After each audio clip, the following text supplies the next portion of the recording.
പരിശുദ്ധ പരമ ദിവ്യകാരുണ്യത്തിന് എന്നേരവും ആരാധനയും സ്തുതിയും പുകഴ്ചയും ഉണ്ടായിരിക്കട്ടെ. പരിശുദ്ധ പരമ ദിവ്യകാരുണ്യത്തിന് എന്നേരവും ആരാധനയും സ്തുതിയും പുകഴ്ചയും ഉണ്ടായിരിക്കട്ടെ. പരിശുദ്ധ പരമ ദിവ്യകാരുണ്യത്തിന് എന്നേരവും ആരാധനയും സ്തുതിയും പുകഴ്ചയും ഉണ്ടായിരിക്കട്ടെ. കർത്താവ് ഇന്നത്തെ സുവിശേഷത്തിൽ നമുക്ക് തരുന്ന ഉറപ്പ് ജീവനാണ്. ഞാൻ വന്നിരിക്കുന്നത് എൻ്റെ ഇഷ്ടം നിറവേറ്റാനല്ല, എൻ്റെ പിതാവിൻ്റെ ഇഷ്ടം നിറവേറ്റാനാണ്. പിതാവ് ആഗ്രഹിക്കുന്നത് എല്ലാവരെയും തിരിച്ചു പിടിക്കാൻ വേണ്ടിയിട്ടാണ്. തന്നിൽ വിശ്വസിക്കുന്ന ഒരുവൻ പോലും നശിച്ചു പോവാതിരിക്കാൻ എന്ന് പറയും. ഇങ്ങനെ വലിയ കരുതലോടുകൂടെ മനുഷ്യരെ സ്നേഹപൂർവ്വം ചേർത്ത് പിടിക്കുന്ന, അവരെ എത്ര അകന്നു പോയിട്ടുണ്ടെങ്കിലും അവരെ ജീവനിലേക്ക് തിരികെ പിടിക്കാനായിട്ട് സ്വന്തം മകനെ വരെ അയക്കാൻ മനസ്സാകുന്ന ദൈവസ്നേഹത്തെക്കുറിച്ച് കർത്താവ് ഇന്നത്തെ സുവിശേഷത്തിൽ ഓർമ്മപ്പെടുത്തുമ്പോൾ ഒന്നാമത്തെ വായന അവസാനിക്കുന്നത് കാണണം. മുല കുടിക്കുന്ന കുഞ്ഞിനെ അമ്മയ്ക്ക് മറക്കാനാവുമോ? പുത്രനോട് പെറ്റമ്മ കരുണ കാണിക്കാതിരിക്കുമോ? അവൾ മറന്നാലും ഞാൻ നിന്നെ മറക്കുകയില്ല. സങ്കീർത്തന പുസ്തകം പ്രതിവചന സങ്കീർത്തനത്തിൽ നമ്മൾ വായിക്കും, കർത്താവ് കൃപാലുവും കരുണാമയനുമാണ്. ഈ ഒരു നോൻപ് കാലത്ത് നമ്മളെ ഇതുപോലെ തിരികെ അടുപ്പിക്കുന്നൊരു വചനങ്ങൾ, നിങ്ങൾ എത്ര അകന്നായിക്കോട്ടെ, നിങ്ങളുടെ പാപങ്ങൾ എത്ര ചുമന്നതായിക്കോട്ടെ, ഞാൻ നിങ്ങളുടെ തിരിച്ചു പിടിക്കും. നിങ്ങളുടെ പാപങ്ങളെക്കുറിച്ച് ഞാൻ ഓർക്കുകയില്ല, നിങ്ങളെ എൻ്റെ സ്വന്തമാക്കി ഞാൻ നിർത്തുമെന്ന് വചനം ഓർമ്മപ്പെടുത്തും. കാരണം ഇത്രയൊക്കെ വാഗ്ദാനം കൊടുത്തിട്ട് ഒന്നാമത്തെ വായനയിൽ യെശയ്യാ പ്രവാചകനിലൂടെ നമ്മൾ വായിക്കുന്ന കാര്യം അതാണ്. ഞാൻ പറഞ്ഞു, യാത്രയിൽ അവർക്ക് ഭക്ഷണം ലഭിക്കും, വിജനമായ കുന്നുകളെല്ലാം അവരുടെ മേച്ചിൽപ്പുറങ്ങളായിരിക്കും, അവർക്ക് വിശക്കുകയോ ദാഹിക്കുകയോ ഇല്ല, ചുടുകാറ്റോ വെയിലോ അവരെ തളർത്തുകയില്ല. എന്തുകൊണ്ടെന്നാൽ അവരുടെ മേൽ ദയയുള്ളവൻ അവരെ നയിക്കും, നീർച്ചാലുകൾക്കരികിലൂടെ അവരെ കൊണ്ടുപോകും. അവരുടെ മേൽ ദയയുള്ളവൻ അവരെ നയിക്കും. ഈ ഒരു കാലത്ത് നമ്മളെ നയിച്ചു കൊണ്ടിരിക്കുന്ന കർത്താവിനെ കുറിച്ചിട്ടാണ്. പക്ഷെ നമുക്ക് ആ ഒരു ഉറപ്പില്ലാതെ വരുമ്പോൾ ഇന്നത്തെ ഈ ഒന്നാമത്തെ വായനയുടെ അവസാനത്തിൽ കർത്താവ് പറയുന്നത് അതാണ്. എന്നാൽ സിയോൻ പറഞ്ഞു, കർത്താവ് എന്നെ ഉപേക്ഷിച്ചു, എൻ്റെ കർത്താവ് എന്നെ മറന്നു കളഞ്ഞു.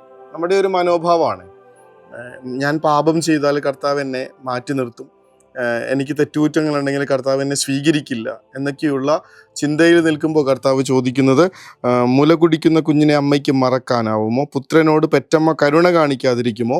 അവൾ മറന്നാലും ഞാൻ നിന്നെ മറക്കുകയില്ല. ഈ ദിവസങ്ങളിലൊക്കെ നമ്മൾ കാണുന്നൊരു കുട്ടിക്കുരങ്ങിൻ്റെ വീഡിയോ ഉണ്ടല്ലോ, പഞ്ച് എന്നാണ് പേര്.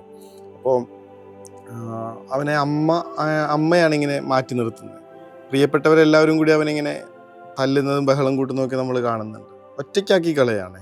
ആ സമയത്ത് ഒരു കുരങ്ങിൻ്റെ പാവമേൽ കെട്ടിപ്പിടിച്ച് കിടന്നുറങ്ങുന്ന ഈ കുട്ടിക്കുരങ്ങിൻ്റെ വീഡിയോ നമ്മളെയൊക്കെ വല്ലാതെ വേദനിപ്പിച്ചിട്ടുണ്ട്, നമ്മുടെ കണ്ണ് നനയിച്ചിട്ടുണ്ട്.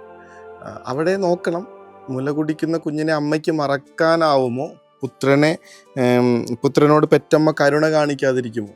ഇല്ലെന്ന് നമുക്കറിയാം, നമ്മുടെ അമ്മമാരൊന്നും അങ്ങനെ ചെയ്യില്ല. പക്ഷേ ഇവിടെ ഈ ഒരു വീഡിയോ ഒക്കെ കാണുമ്പോൾ മൃഗങ്ങളുടെ ഇടയിൽ മാത്രമല്ല, നമ്മൾ മനുഷ്യരുടെ കാര്യത്തിലും അതൊക്കെ തന്നെ സംഭവിക്കുന്നുണ്ട്. അമ്മ മറക്കും ബ്രദറെ എന്നൊക്കെ പറഞ്ഞ് നിൽക്കുന്ന ഒരു പെൺകുച്ചിനെ കുറിച്ചിട്ട് ഡോക്ടർ, ഒരു സുവിശേഷ പ്രഘോഷകനായിട്ടുള്ളൊരു ഡോക്ടർ തൻ്റെ അനുഭവം പങ്കുവയ്ക്കുന്നുണ്ട്. അമ്മ മറക്കും ബ്രദറെ.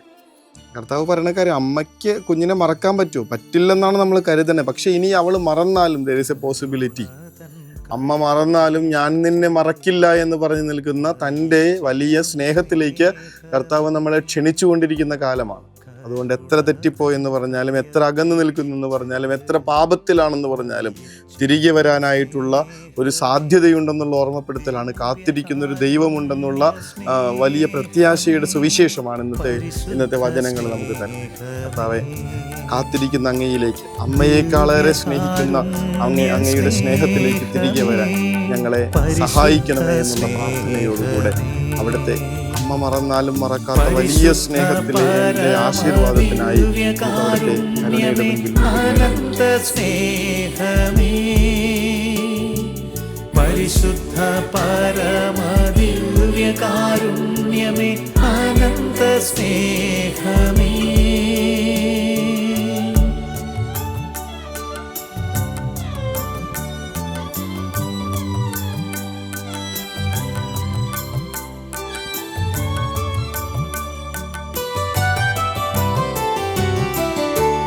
ആഴി തന്നഗാധത്തേക്കാൾ അനന്ത പരിശുദ്ധ പരമ ദിവ്യകാരുണ്യത്തിന് എന്നേരവും ആരാധനയും സ്തുതിയും പുകഴ്ചയും ഉണ്ടായിരിക്കട്ടെ. പരിശുദ്ധ പരമ ദിവ്യകാരുണ്യത്തിന് എന്നേരവും ആരാധനയും സ്തുതിയും പുകഴ്ചയും ഉണ്ടായിരിക്കട്ടെ. പരിശുദ്ധ പരമ ദിവ്യകാരുണ്യത്തിന് എന്നേരവും ആരാധനയും സ്തുതിയും പുകഴ്ചയും ഉണ്ടായിരിക്കട്ടെ. പെറ്റമ്മ മറന്നാലും മറക്കാത്ത സ്നേഹമേ, ക്രൂശിതനായവനെ നീ എന്നെ ആശ്രയം. ഈ ഒരു കാലം ആ കുരിശിലേക്ക് നോക്കാനുള്ളതാണ്. അമ്മ മറന്നാലും പ്രിയപ്പെട്ടവർ ഉപേക്ഷിച്ചാലും എന്നെ വിട്ടുകളയാതെ ചേർത്ത് പിടിക്കുന്ന കുരിശിൻ്റെ സംരക്ഷണത്തിലേക്ക്, വലിയ സ്നേഹത്തിലേക്ക് നമുക്ക് നമ്മളെ തന്നെ ഒന്ന് ചേർത്ത് വയ്ക്കാം. തീർച്ചയായിട്ടും സ്വസ്ഥതയുണ്ടാവും, സംരക്ഷണം ലഭിക്കും. ഈശോ അനുഗ്രഹിക്കട്ടെ.